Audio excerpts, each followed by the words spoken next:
Hello मारी channel में तमारू स्वागत है।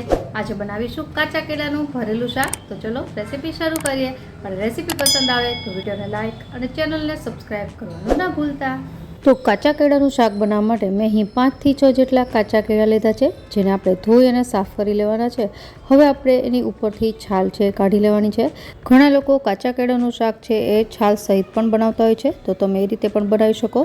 पण छाल काढवाथी जे केळानी उपर जे थोड़ा घणा रेसा होय छे ए पण निकળી जाय छे। तो આવી રીતે મેં એક કેળાની છાલ કાઢી લીધી છે। હવે આપણે આ કેળા છે થોડા નાની સાઇઝના છે, એટલે હું 2 જ ભાગ કરીશ। જો મોટી સાઇઝના કેળા લેતા હોય તો 3 ભાગ કરી લેવાના અને એને છરીની મદદથી વચ્ચે આવી રીતે કાપા કરી લેશો। ત્યારબાદ હવે આ રીતે બધા કેળા તૈયાર કરી અને એને પાણીમાં રાખી દેવાના છે, જેનાથી કેળા છે કાળા ન પડે। હવે આપણે આ કેળામાં ભરવાનો મસાલો બનાવીએ। તો એની માટે એક મોટા વાસણમાં મેં 3 થી 4 મોટી ચમચી જેટલો શેકેલી સિંગનો ભૂકો લીધો છે। ત્યારબાદ 1 ચમચી જેટલી આદુ મરચાંની પેસ્ટ, અને જો તમે લસણ ખાતા હોય તો અહીં 1 મોટી ચમચી જેટલી લસણની સૂકી ચટણી ઉમેરવી, જો ન ખાતા હોય તો સ્કીપ કરવી। ત્યારબાદ 1.5 ચમચી જેટલો ધાણા જીરું પાવડર, અડધી ચમચી જેટલી હળદર, અને શાકનો કલર સરસ આવે એટલા માટે 1 ચમચી જેટલું કશ્મીરી મરચું, સ્વાદ પ્રમાણે મીઠું, અને સૌથી છેલ્લે આપણે ઉમેરીશું અડધા લીંબુનો રસ। અહીં આ શાકમાં ખાંડ નથી ઉમેરાતી, કારણ કે કેળા છે થોડા ઘણા સ્વીટ જ હોય છે એટલે।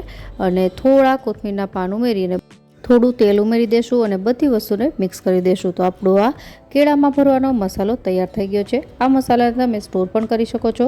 હવે આપણે જે કેળા પાણીમાં રાખ્યા હતા એને પહેલાં તો કાઢી અને સારા કપડેથી લૂછી લેવાના છે। અને હવે આપણે આ મસાલો છે એને એકદમ હળવે હાથે ભરવાનો, નહીંતર કેળા છે તૂટી જશે। તો આવી રીતે મેં છરીની મદદથી થોડા કેળા છે આવી રીતે ખોલી અને મસાલો ભરી લીધો છે, અને આ જ રીતથી બધા જ કેળામાં મસાલો ભરી લેશું। હવે બધા જ કેળા ભરાતા જે મસાલો વધ્યો છે એનો ઉપયોગ આપણે વઘારમાં કરીશું। તો વઘાર માટે અહીં એક કડાઈ લીધી છે, જેમાં આપણે 2 થી 3 ટેબલસ્પૂન જેટલું તેલ ગરમ કરીશું। તમે અહીં કુકરમાં પણ શાક બનાવી શકો। અને તેલ ગરમ થાય એટલે અડધી ચમચી જેટલું જીરું, થોડીક હિંગ અને જે મસાલો વધ્યો છે એને ઉમેરી દેશું અને 1 મિનિટ માટે એને સાતળી લેશું। તો બધો જ મસાલો સરસ રીતે સતરાઈ જાય એટલે હવે આપણે આમાં થોડું પાણી નાખીશું, લગભગ અડધા કપ જેટલું નાખ્યું છે। અને ત્યારબાદ જે કેળા ભરીને તૈયાર કર્યા છે એને ઉમેરી દેવાના છે અને હળવે હાથે એને મિક્સ કરી દેશું। કેળા તૂટી ન જાય એનું ખાસ ધ્યાન રાખવું। જો તમારે આ શાક કુકરમાં બનાવવું હોય તો કુકરમાં ઓવરકુક ન થાય એની માટે કુકર બંધ કરીને ફક્ત એક જ સીટી કરી અને ગેસ બંધ કરી દેવાનું। તો તમારા જે કેળા છે એ આવા જ રીતે આખા જ રહેશે। અત્યારે આપણે મિક્સ કરી અને 1 કપ જેટલું પાણી ઉમેરી ઢાંકણ ઢાંકી અને મીડિયમ ટુ લો ગેસની ફ્લેમ પર એને 10 થી 15 મિનિટ માટે પકાવી લેવાના છે। ત્યારબાદ આપણે ચેક કરીશું।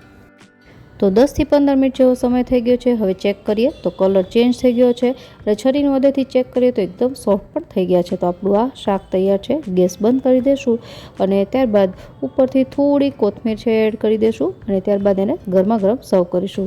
તો એકદમ સરળ રીતથી બનતું આ કાચા કેળાનું શાક છે ઘરે બનાવવું એકદમ સહેલું છે। આશા રાખું રેસિપી જરૂરથી પસંદ આવી હશે। ફરી મળીએ નવી રેસિપી સાથે, ત્યાં સુધી બાય બાય।